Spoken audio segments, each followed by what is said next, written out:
Hi, welcome and welcome back. I hope you're doing well. I made it out of the chiropractor's office and there was a lot that needed to happen there, but I am icing my back and doing better. And I practice what I preach. Even I, in the midst of all the holiday craziness and all the preparations and the running around and all of that, have to take time out for self-care. So I'm living it and I'm getting it done.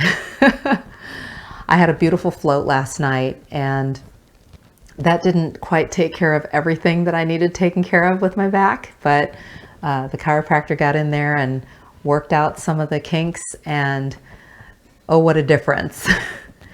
Anyway, I wanted to come to you in a second video and talk to you about cutting off liars and embracing your truth after narcissistic abuse.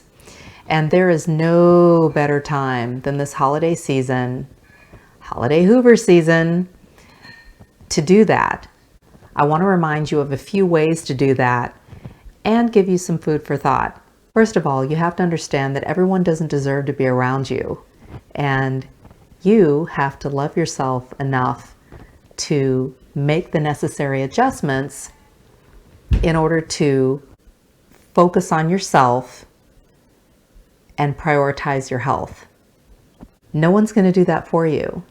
One way that you can cut off liars and embrace your truth is by going and staying no contact or low contact, depending on what your circumstances are. Another way is to reduce your circle. I see a lot of people doing that.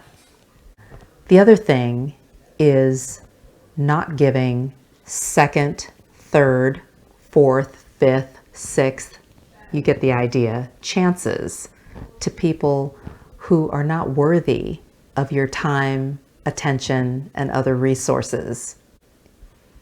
You may be faced with narcissistic family and gatherings and trying to figure out what to do. And you may be dealing with a toxic coworker or boss. You may be dealing with toxic relationships. Maybe it's a toxic friend group, or a toxic or narcissistic romantic relationship that you just need to get out of, or that you've gotten out of and need help staying strong. As hard as it may seem, you need to know that you are way better kicking rocks by yourself than being in a toxic relationship or a narcissistically abusive relationship. The holidays can be really challenging because it's a time where people are gathering and there's festivities, or it might be a challenging time for you because of losses, or you may have just had a rough year and you just feel like you need some kind of encouragement, and you may be seeking that encouragement from other people in the form of a romantic relationship or a friend group, or even socializing with people at work or after hours, or going to family gatherings just to feel some sense of connectedness because something's better than nothing.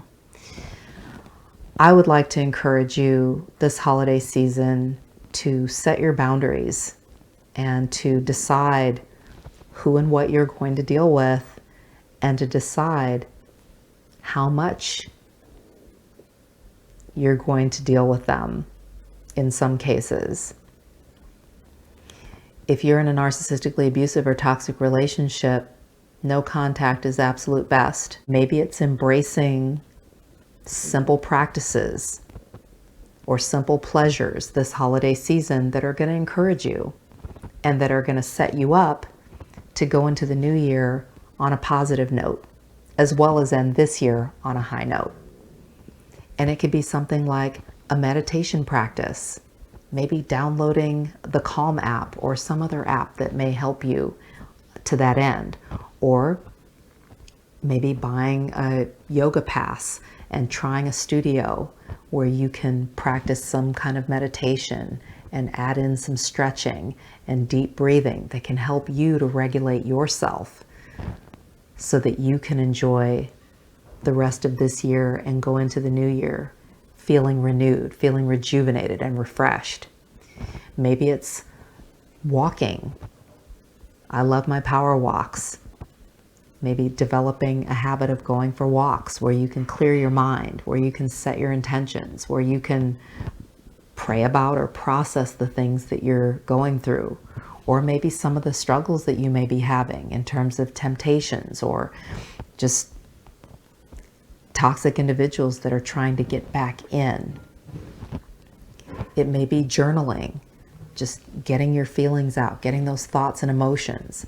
Maybe journaling about ideas or things that you want, goals that you have, so that when it comes time to really set your intentions for 2022, you've already got some ideas of what you want or don't want. And maybe it's instead of going to the gathering, the work gathering or the family gathering, don't let cocktails or fancy hors d'oeuvres or even a home cooked meal with family and a huge festive, well-dressed table fool you if you're dealing with toxic family that are going to push your buttons or that are going to suck you into drama or re-traumatize you in some way, shape, or form. Maybe it's planning a special menu for yourself and getting the ingredients, putting some music on, setting a table for yourself, and lovingly preparing something that's going to encourage you and treating yourself well in that way.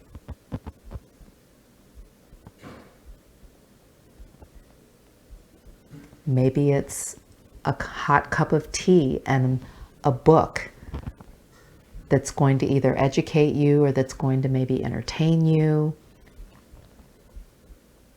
or inspire you in some way.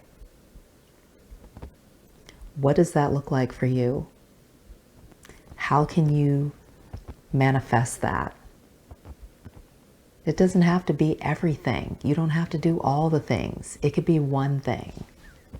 But what does that look like for you?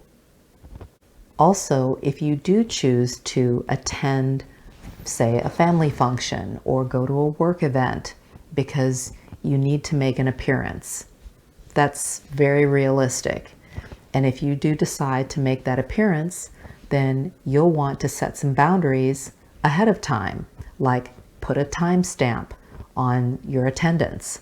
Okay, I'm going to go from this time to this time, and then I'm going to gracefully bow out. Or, hey, I'm going to show up with a bottle of wine, or I'm going to show up with a bouquet of flowers, or I'm going to show up with a dish.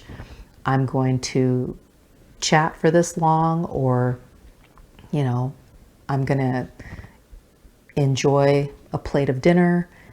And once I'm finished, I'm going to gracefully bow out for the evening and then go focus on myself. Whatever that looks like for you. That may be a form of cutting off liars, is setting a timetable on your participation in events that involve, say, coworkers or a boss or family, where maybe you need to make some kind of an appearance, but you want to put a limit on it so that you limit your exposure to the toxicity. Also, cutting off liars may be helping a codependent parent, for example, or other toxic family member by correcting them and giving them an account of what you went through, reminding them of what you went through, and not allowing them to perpetuate the lies or perpetuate the mistruths or misunderstandings, quote unquote. You may need to do that. You may need to shift the conversation midstream in order to accomplish that. And that could be a way of cutting off liars. Maybe not as extreme as going no contact, but more subtle, but necessary for your health and well-being.